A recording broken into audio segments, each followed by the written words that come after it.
There is such a country on Earth which makes you squint when you look for it on the map, because it is not a piece of land, but like an ocean spread across the ocean. 1,192 islands, 26 atolls. The total land area is only 298 square kilometers. The name of this country is Maldives. But the importance of this small country on the world map is immense, not just for tourism, but also for geopolitics, climate change, and relations with the Islamic world. Reason. And you know what? The highest altitude of this country is only 7.5 feet above sea level. That means the average height is 4 feet 11 inches. If the seawater rises a little, this country is about to sink. Today, we will talk about that island, which is on the way to extinction. But before that, let us know where this country is. Southwest Asia, in the Indian Ocean, about 425 kilometers from India and Sri Lanka, the distant Republic of Maldives. It has no land neighbors. The length of the coastline is 644 kilometers.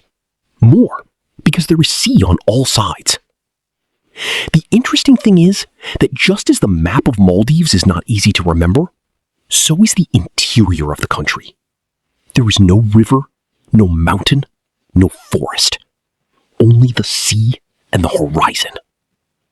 National tree, coconut, from which houses, boats, food, sticks, everything is made. And the national fish, tang, which is at the root of everything starting from history to economy. But there is no such agricultural land here. The paddy will not be visible to the eyes. But papaya, art, tomato, chili, and pulses are cultivated on small scale.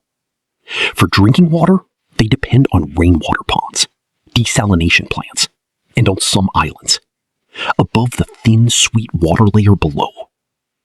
Climate? Hot all year round. The temperature fluctuates between 25 and 31 degrees Celsius. Winter? Nope. Ice? Nope. Just moisture and sea breeze.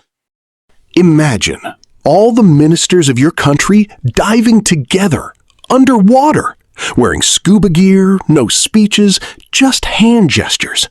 Sounds funny? But it was the most terrible warning in the world.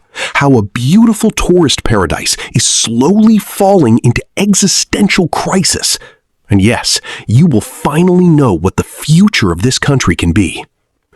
The history of the Maldives is ancient, a meeting place for Sinhalese, Arab, and South Asian traders. Islam came through the hands of Arab traders. Today, the Maldives is the only country in the world where 100% Muslims. Propagating other religions is legally prohibited. Later, the Portuguese came. The British made it a protected state, but it gained independence in 1965.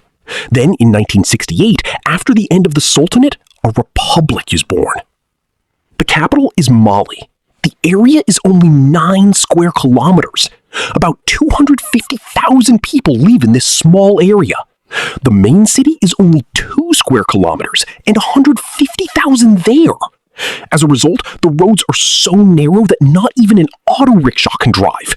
Cars are banned. Only motorcycles are allowed. Land is so expensive that buildings have to be built to the sky. And the biggest problem? Garbage. Where will you throw it?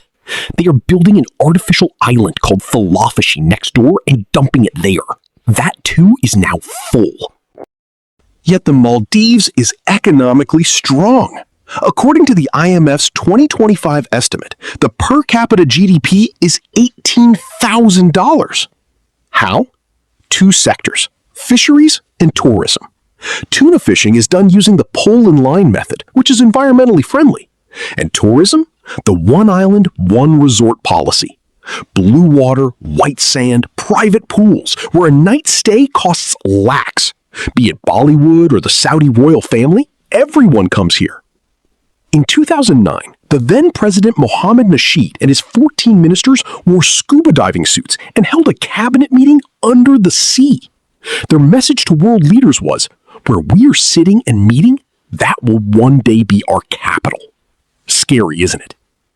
The government has now taken up the Safe Island project. It is building a high artificial island called Hulu Male, where 50,000 people already live. Money from tourism revenue is being poured in. But experts say, is this fight enough? Otherwise, the entire nation will have to move to another country. Because of this, the entire country is mired in political tension. India is a traditional friend of the Maldives, and China is pouring money into the Belt and Road project in the hope of building a military base. As a result, the small country is walking on a tightrope. Now, President Dr. Mawizu is known as a pro-China. It remains to be seen who can save the land under their feet in the end. There is great hope in the midst of the crisis. The literacy rate of the Maldives is almost 99%, among the top in the world. Even the remote islands have the opportunity to read. Their language is Divehi. The script is called Thana, which is a mix of Arabic and Sinhala characters. African influence in the culture, the loud Bodu Beru drum. Religiously liberal too, they practice moderate Islam. The Maldives is now a story of struggle. It is as if a grain of sand is saying to the smallest country in the world, we want to live. Today, they may be fighting. Tomorrow, it may be your city, your village. Because the climate crisis is waiting for everyone. If you feel the serene beauty and the pain of its existence, then give a like. Comment and tell us, who has more responsibility to save the Maldives? The rich countries or all of us? And to watch more such amazing documentaries, subscribe to the channel and press the bell button. See you in the next story.